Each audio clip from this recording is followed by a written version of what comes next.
This is Karen with NewClevelandRadio.net, and it is time for the rant with Barbara Rose Brooker. Now, if you're saying, I know that name, but I'm not exactly sure who she is, well, let me tell you, she's the founder of AgeMarch. She came up with this idea in 2009 that there is no such thing as ageism, and I love it. Barbara is also an author of many books, and she has a new book out right now, and she's working on two more to be published. And I want to congratulate you, Barbara, because Age March 2021 has over 35,000 hits on YouTube. So I think this discussion today is going to substantiate all that. So introduce us to your guests. Yes, thank you. I'm putting on my glasses because I don't want to miss a word. Okay, first of all, everyone at every age is age magnificent. And our two guests today are changing the world and fighting ageism. Ashton Applewhite is ageism's household name. Her bestseller, This Chair Rocks, a manifesto against ageism, is required reading for all ages, race, gender, sexual orientations. She speaks on TED Talk and around the world, and there's much more about her, which you will read on Google or her website. Chip Conley is an age guru. He is the author of 5 books, speaker, TED Talk, and the founder of MEA, the Modern Elder Academy. My question for both of you is, first of all, at 84, I have been dealing with ageism since I was 40. And as I was saying to Ashton, I don't believe in the labels, senior, elder, whatever. I'm a person at a stage of life. I want to know how the two of you who are doing such incredible work in this world to fight ageism, what are your hopes for the future of ageism? Collectively, do you think that it's changing and that your work will end age discrimination, segregation, and defining people by age? Ashton, you go first. I knew that was coming. I knew that was coming. Age before beauty. How about that? Throw out a hoary ageist cliche to kick things off.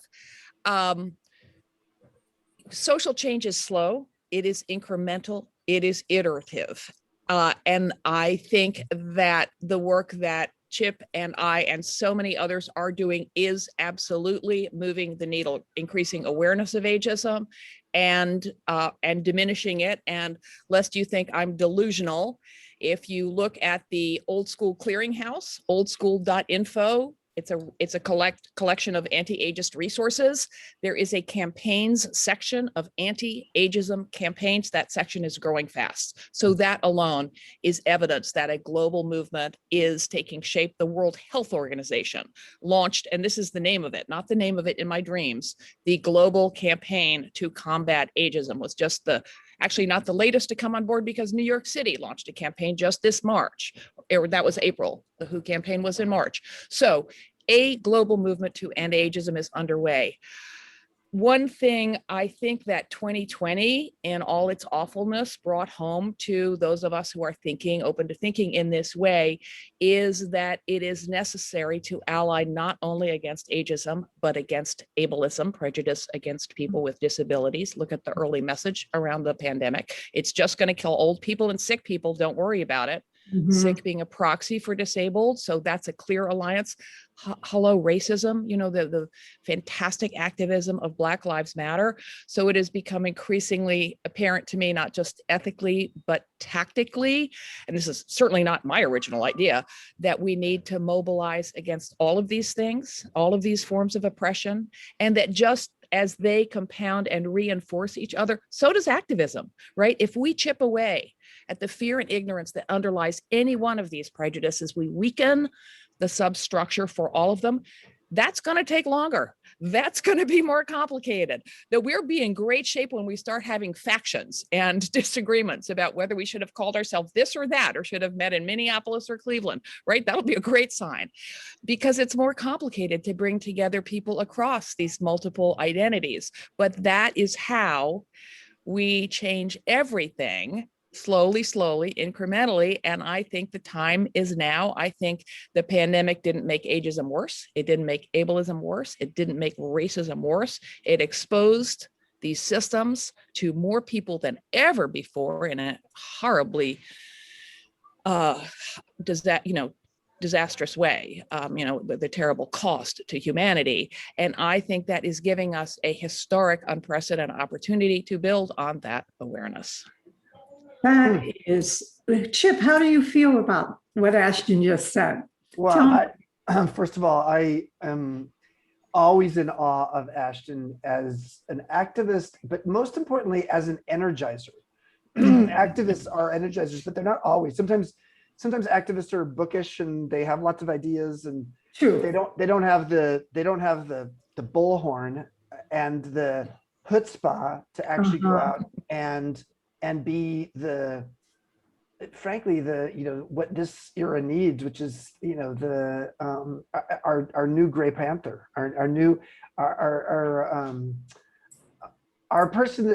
the person who actually speaks to the things that we think but we don't say.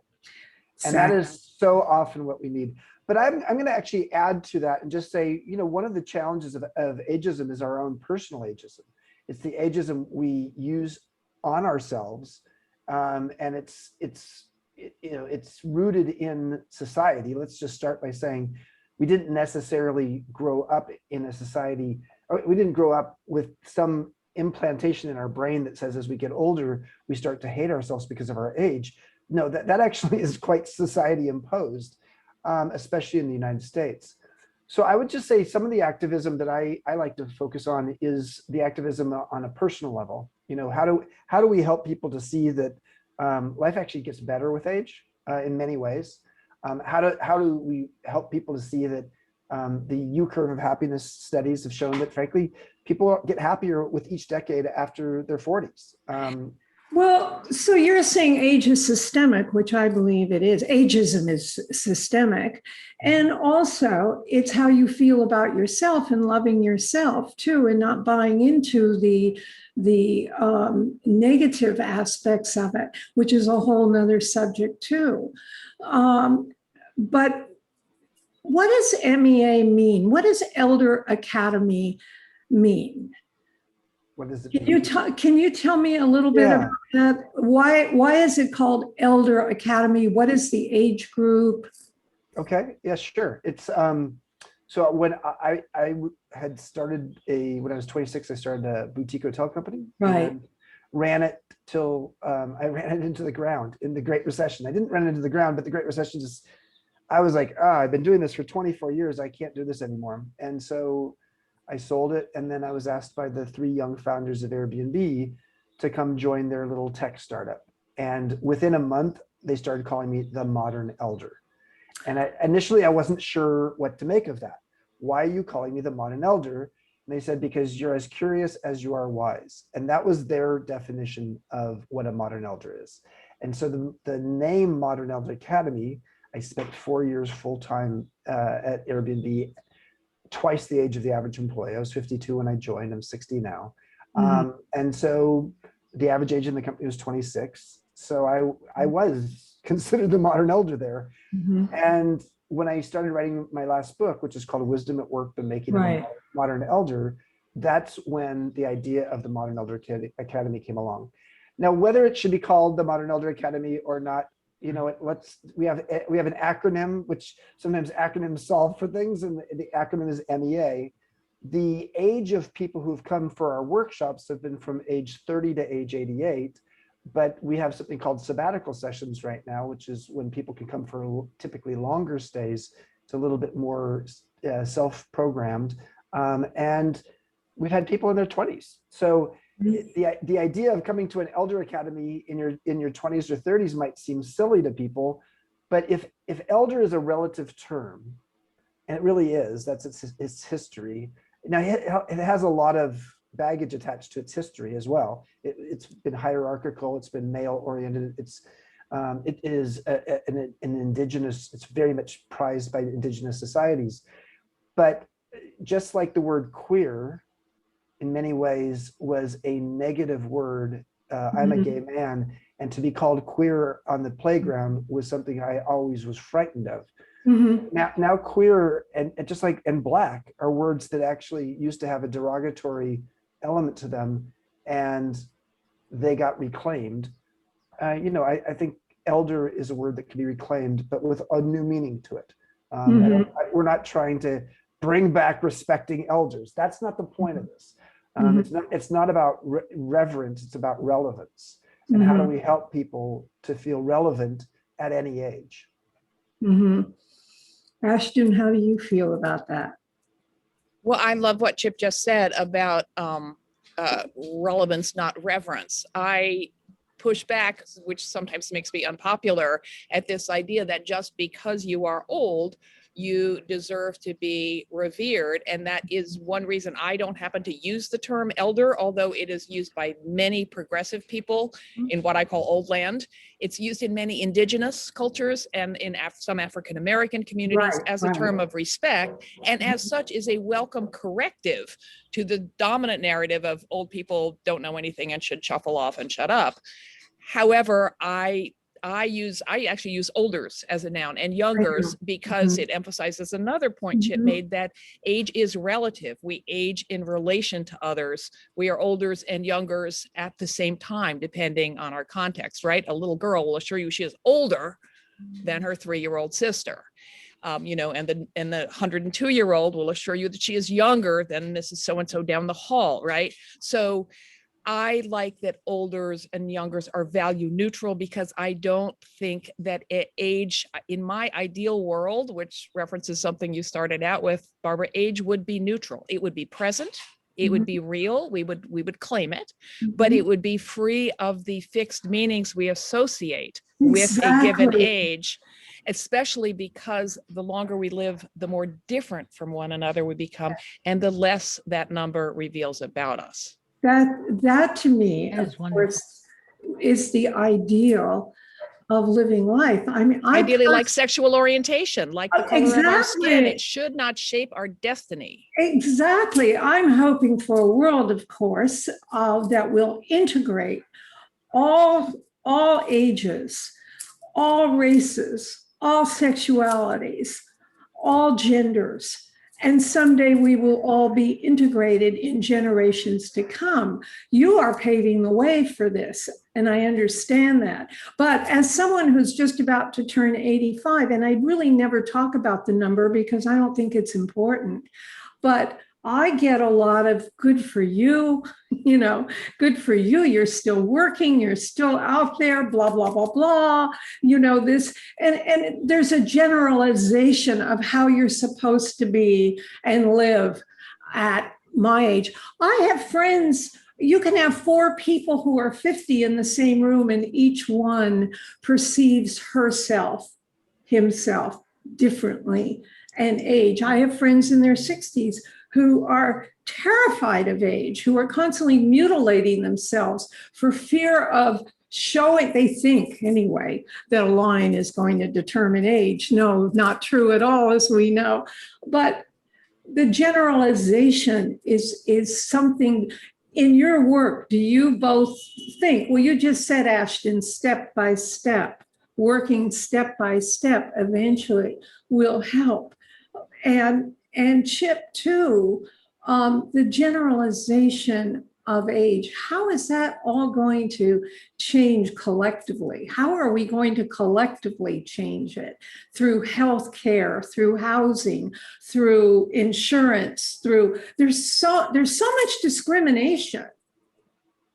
Do we need to go to Washington? Do we all do a march to Washington to legislate against labels and definitions and restrictions?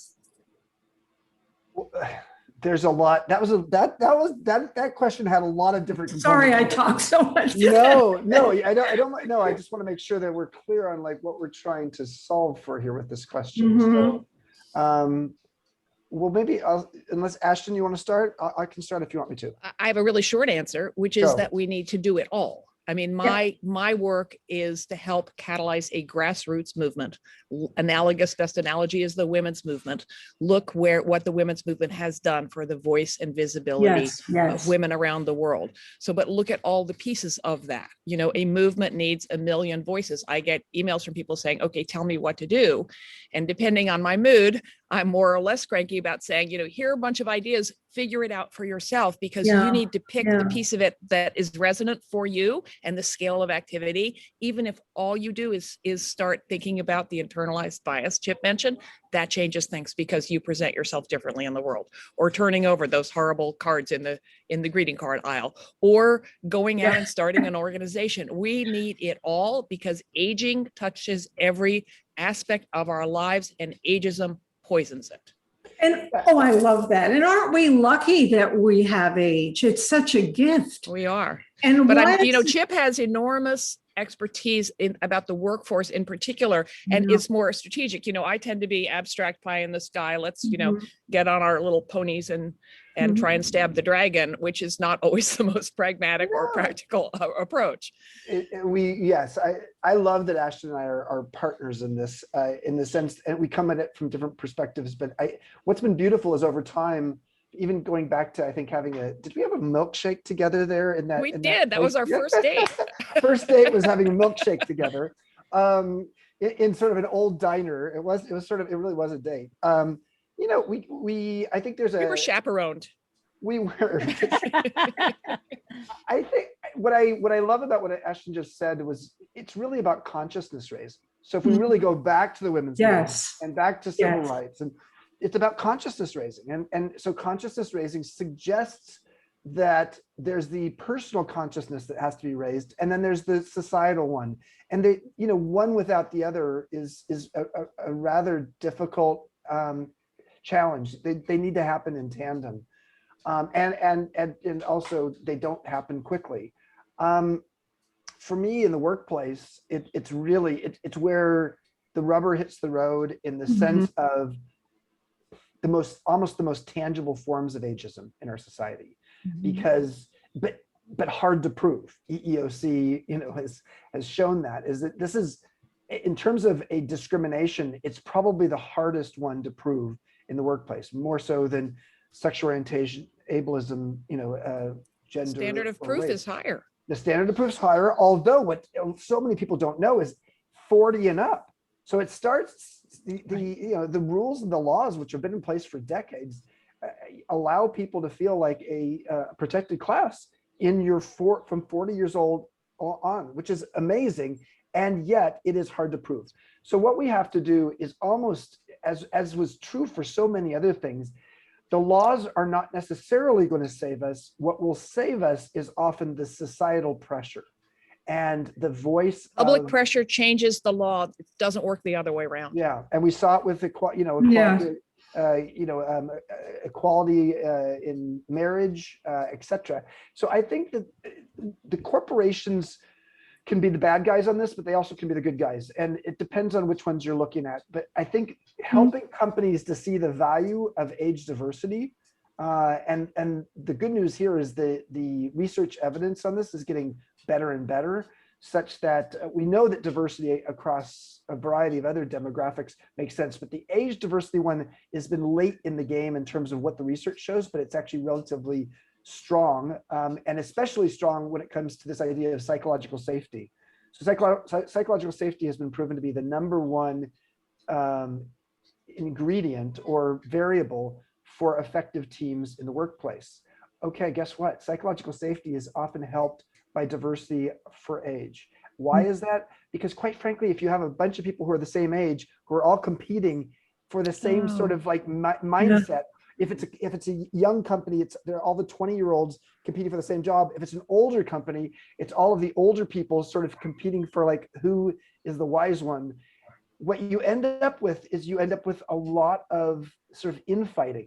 And when you break that sort of age-based that age apartheid within teams into something that allows for there to be this beautiful spice rack of choices, you end up with a much better dish. And so I think that's part of my job is to go out into the workplace, go to HR conferences, and tell the story to, frankly, often HR leaders who totally get this on a personal level, but are sometimes afraid to talk about it because generally the employer hasn't seen ageism as important of a bias as some of the others. It's become like a government. It's become like an age government. And of course, I'm just speaking off the top of my head right now. But when I think of Gay Pride Month, I love Pride Month. I really dream. That's why I did Age March. I dream, I want you guys to all be in there running it. I only have the ideas. You know, you have the expertise. I want Age Pride Month around the world. And when I say Age Pride Month, I think we have to change the message. There's such an anti-age message, no matter what you're doing. I'm so glad that Chip mentioned consciousness raising, which has sort of this 1960s ring to it, but it is the best term we've come up with. And it is that change of awareness is the linchpin of movement building. What consciousness raising does is uses the power of personal experience. You come and tell your story about your experience in a safe space, and it to raise awareness of the fact that, gee, I'm not the only person that who's in the case of sexism that's getting harassed, or that doesn't have power in my marriage, or that is getting harassed or not getting promoted. This is not a personal problem or failing. It is a social and economic issue that we can come together and do something about. And I want to mention again, on Old School, we have a guide to starting a consciousness raising guide around age bias called Who Me Ageist, because the first most painful step, most awkward and uncomfortable, is acknowledging our own bias. Right. And then how to take that out in the world if you choose to. At the end of 2020, we released Ageist Racist Who Me, which is a guide to looking at the intersection of ageism and racism. And I am hard at work. It'll be out by the end of the summer on Ageist Sexist Who Me, right? So, a not so small ask would be, if you're willing to look at your own attitudes towards age and aging, do it with others, ideally of all ages, and hopefully of all backgrounds and sexual orientations and so on, because the more mixed up it is, just as in the workforce, the more richness, the more messy it is, the more complicated it is, but the more you learn from people whose experiences are different from your own. I think that's the crux of the whole thing. I think that's exactly it, is the underneath. If we could get our society, our culture, and all around the world to start feeling differently too about ourselves. Barbara, I'm so glad that I've had this opportunity to meet Ashton and Chip, because 10 years ago, my husband and I both went through losing our jobs in corporate America for two different reasons.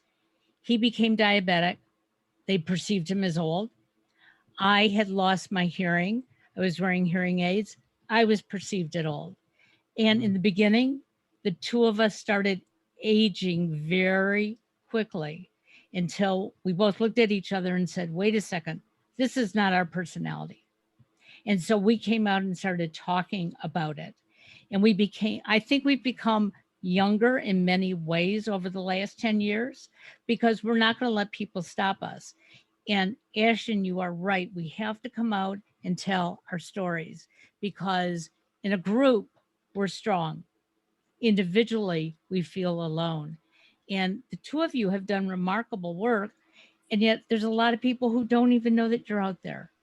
And we got to make sure that people know who are doing the work for us. They pretty well know Ashton and Chip are out there, but it is raising consciousness. I do like that term a lot.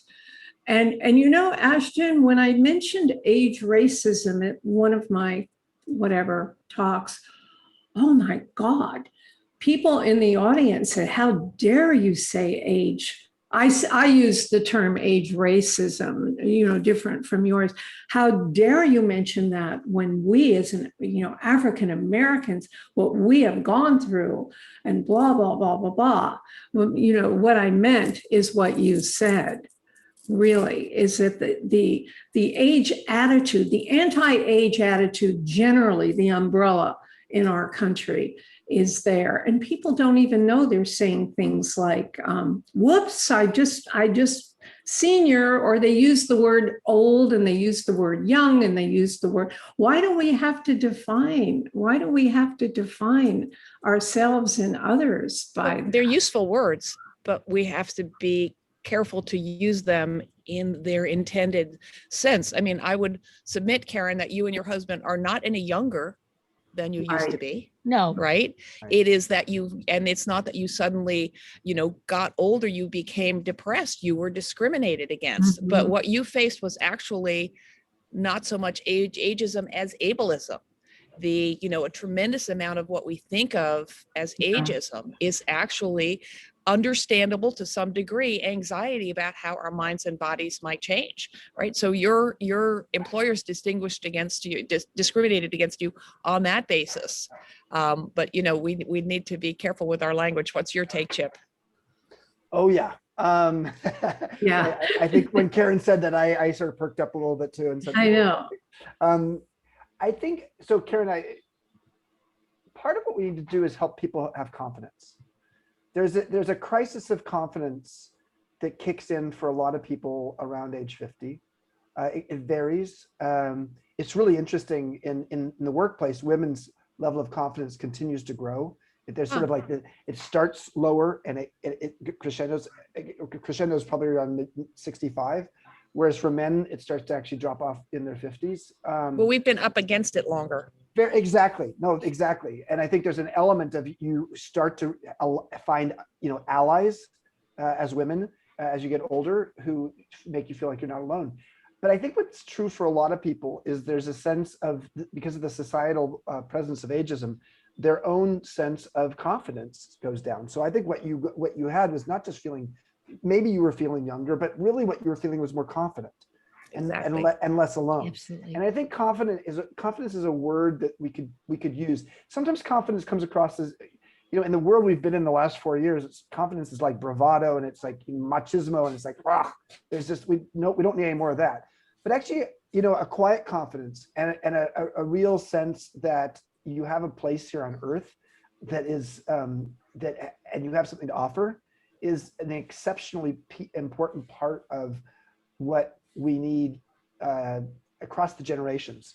Because actually, historically, it was frankly younger people often, and it's frankly sometimes younger people today in all kinds of habitats where they don't feel like they have confidence because they're surrounded by people who aren't listening to them because they're millennials or they're Gen Zs or whatever. You have to find it yourself within yourself because, in my opinion, our society is not giving it to us at all. I mean, the media 24 hours a day on the internet and so forth with products alone. I think the word anti-age has to be abolished. That's one of the words, number one. And oh my God, if you have a telltale sign of age and use this and use that so you can have youth. And who wants to be younger? I don't want to be younger. But Barbara, so let's be really clear. And there's times when I say things, I think Ashton looks at me like, yeah, Chip. So anti-ageism is anti-woman.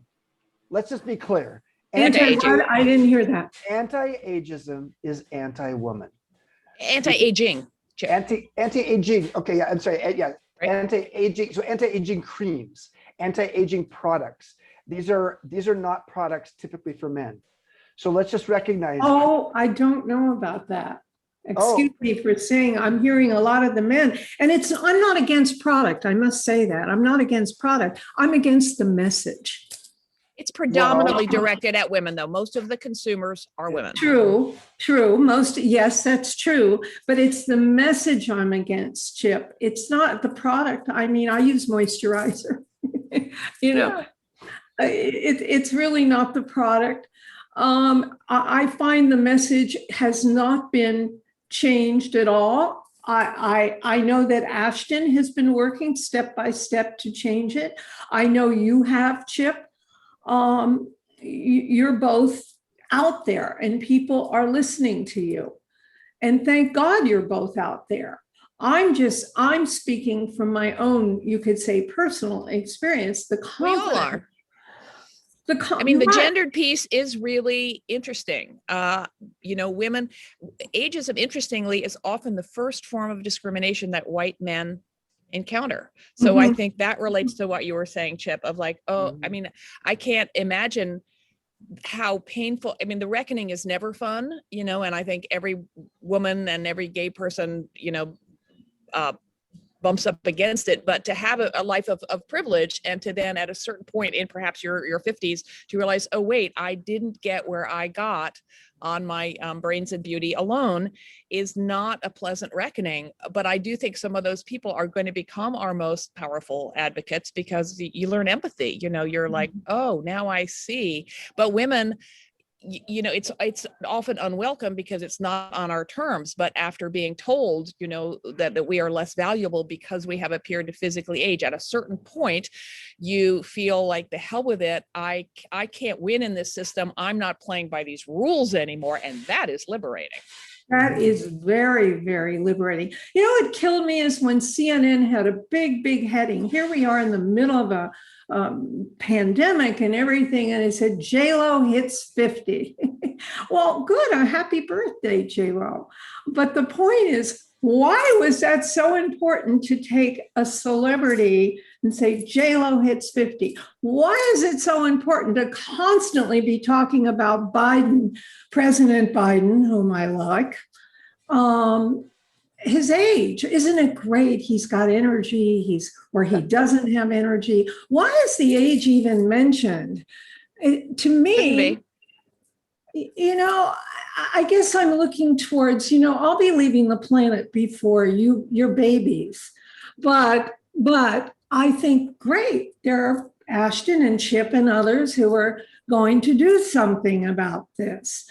Globally, will it be inherent in our birth where someday we're not going to look at color, we're not going to look at sexual orientations or genders or whatever, or age. We are going to be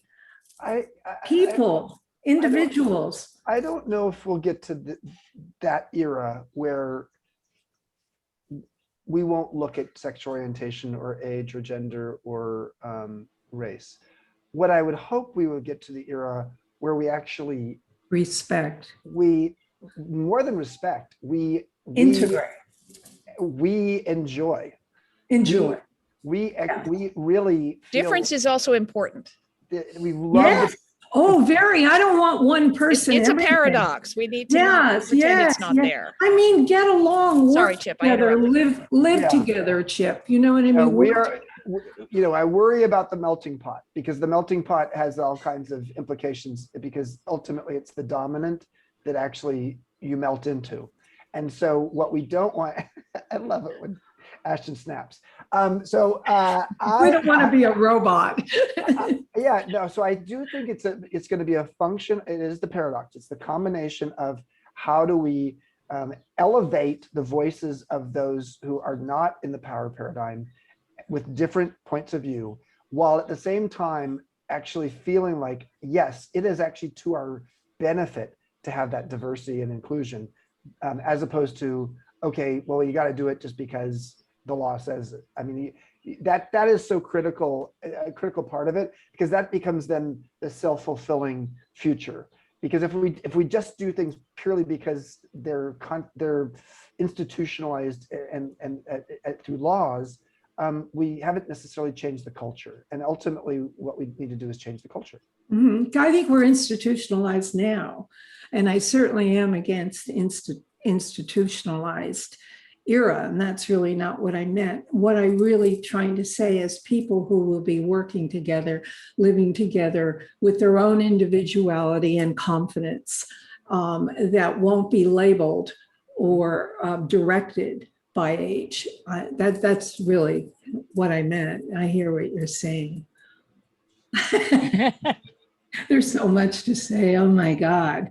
So right now, during this pandemic, which we hope is ending, Ebbing hoping somewhere here, somewhere here, at least we're getting out a little not bit. in much of what In the my- in the United States. Yes. Right. Yeah. Right. not in what an activist friend calls the majority world, which I think is a fabulous alternative to third world or developing world, Mhm. Yeah. Right. where most of the people live. Yeah. Oh my God. So I'm wondering too if ageism is going to be addressed in our current administration in what in an administrative way. I mean, are things going to be changed, such as labels that we don't like anymore, that Ashton, you've mentioned and mentioned in your books and so forth? I mean, I personally do not like being called a senior, or I don't like being called an elder, but I understand what you're saying. Mhm.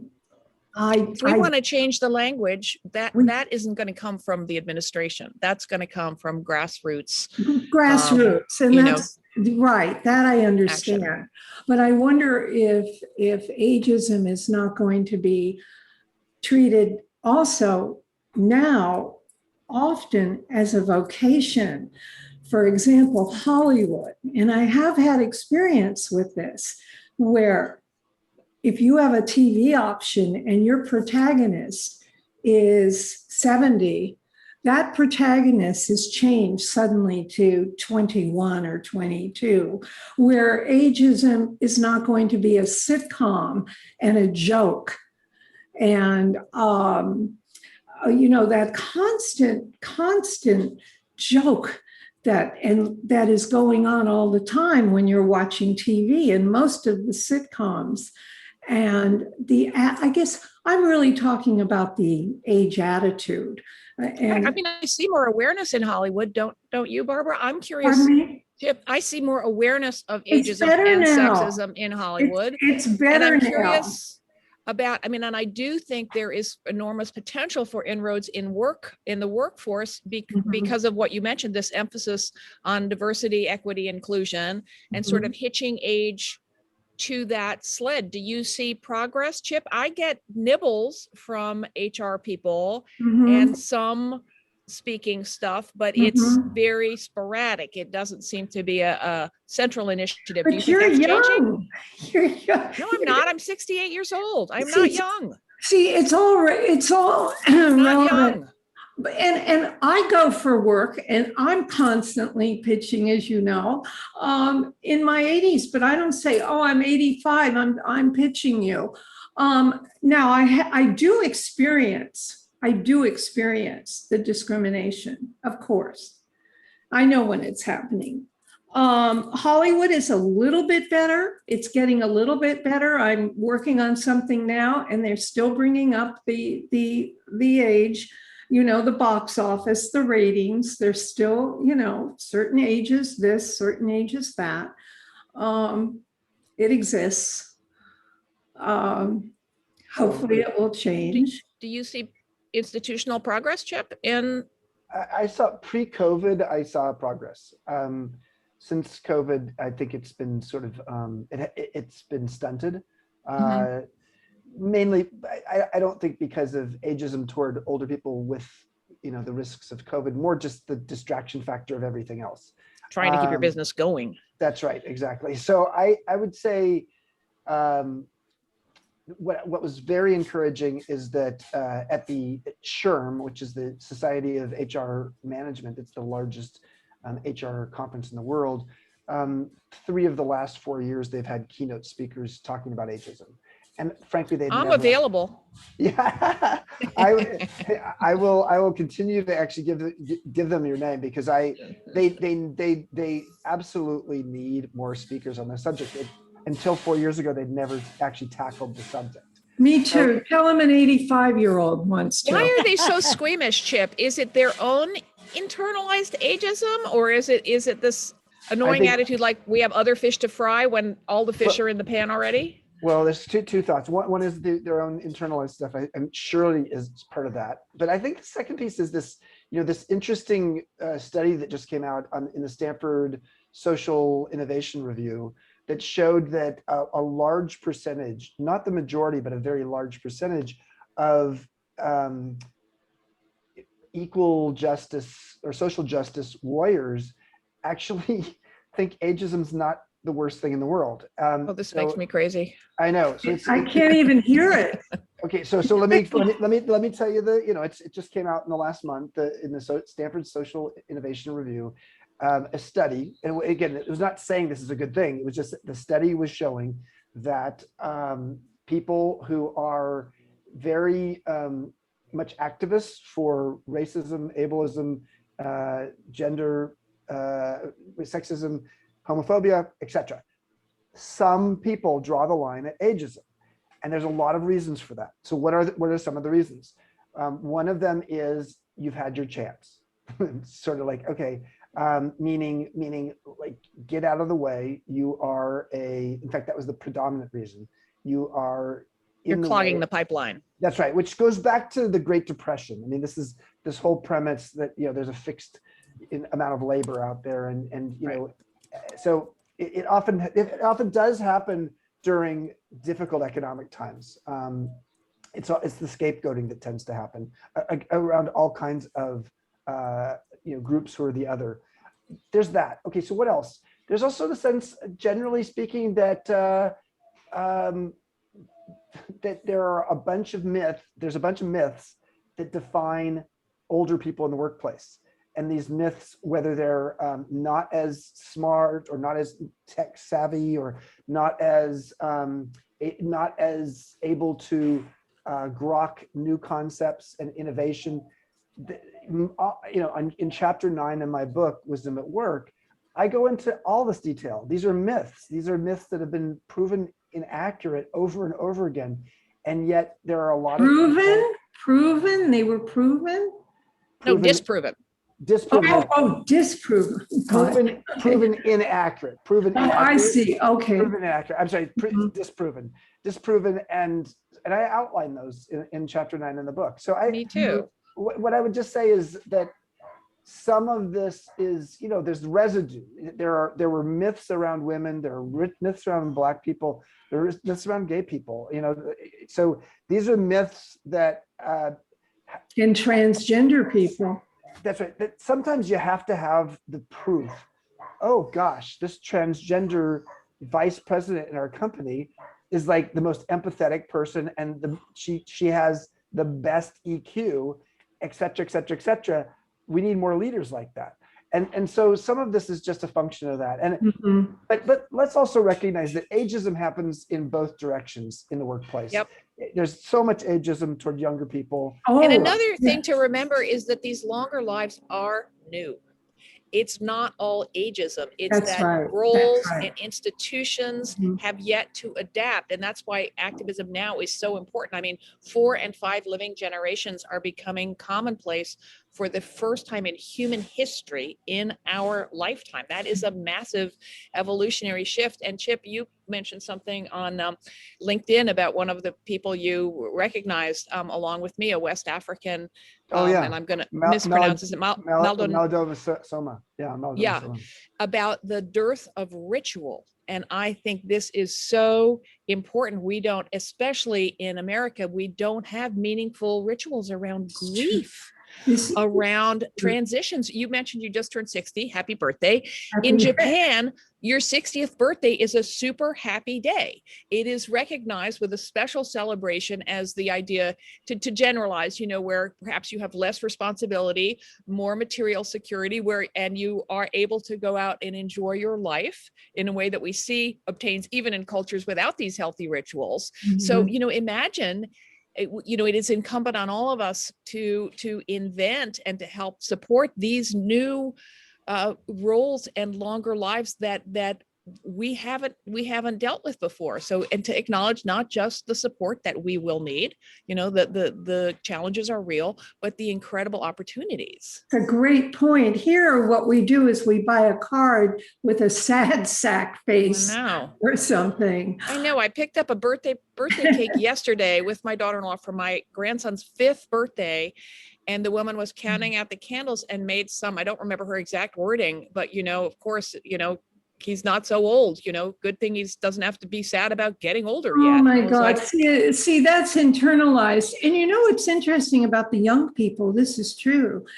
On my last virtual age march, we had 21-year-olds and 20s, and they're tired of hearing you don't have the wisdom yet, or wait a few years before you can apply for this job. And that's not always true. And a lot of people my age, including myself, don't always have all the wisdom you think they do because of their age. So there's all these myths. Because of who they are. I mean, Because of Chip who talked they about are. having 20-year-olds at MEA. I use a phrase that I encountered from a geriatrician named Joanne Lynn, who called herself an old person in training.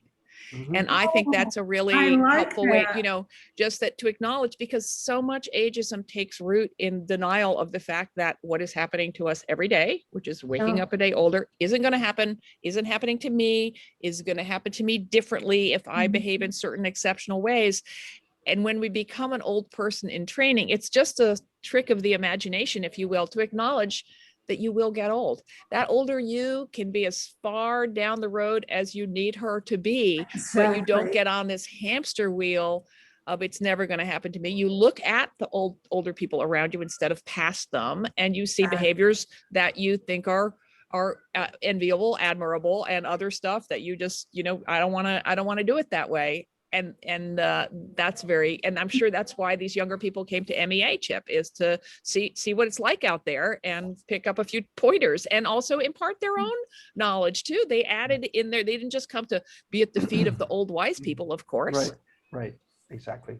They came here to actually to advocate for intergenerational collaboration, which Fantastic. is, wow. I mean, That's fantastic. Each generation could think of themselves as, offering a potluck. I like what you just said, generation collaboration. Yeah, exactly. That's what it's all about. So I know it's time to stop there's so much to learn from both of you. And I thank you so much for giving the time. And I hope you're going to both be on Age March Part 2, because it's in production right now. So congratulations. Thank you. I'll be contacting both of you for that. And thank you so much. And happy birthday, Chip. And Ashton, I don't know when your birthday is, but happy birthday. Every day is a birthday. Every day is a birthday. And also we want to know. It's in June. You're close. In June. Oh, okay. You almost have a birthday. Happy birthday. Also, we want to know how to reach you. Chip, how can the listeners who will want to reach you, what is your website? So there's a chipconley.com website, but there's also a modernelderacademy.website, and that's probably the best place to look. And you could also do a Google search, or whatever your search engine is, doesn't have to be Google, that says Chip Conley Wisdom Well. And that's my daily blog. And that's really probably the best way to keep up with my thinking and guest posts around the subject of ageism and wisdom creation and shifting our mindsets on age. I've been Chip reading is it. amazing. He manages to write something substantive every single damn day, which as a writer, I resent an NB. I just want to say I'm not happy about it. I know. I want to get those, Chip. I have friends who they tell me the Chip Conley saying for the day. Yeah. That is fantastic. It's annoying. I love it though. Well, listen, I can't do what you do. I just I'm kidding. I'm kidding. We all have our thing. We have our separate strengths, God knows, and flaws. And you can reach me. I do not post very often. You could sign up for my mailing list, and I will hardly ever send you an email. How's that for a promo? Perfect. I love it. I always check on you, but There we go. Well, thank you. My website is thischairrocks.com. At the bottom, if you go to contact, you can get my email and all my social media stuff and sign up for my very occasional mass emails. I also urge people to check out the Old School Anti-Ageism Clearinghouse, It's amazing. oldschool.info.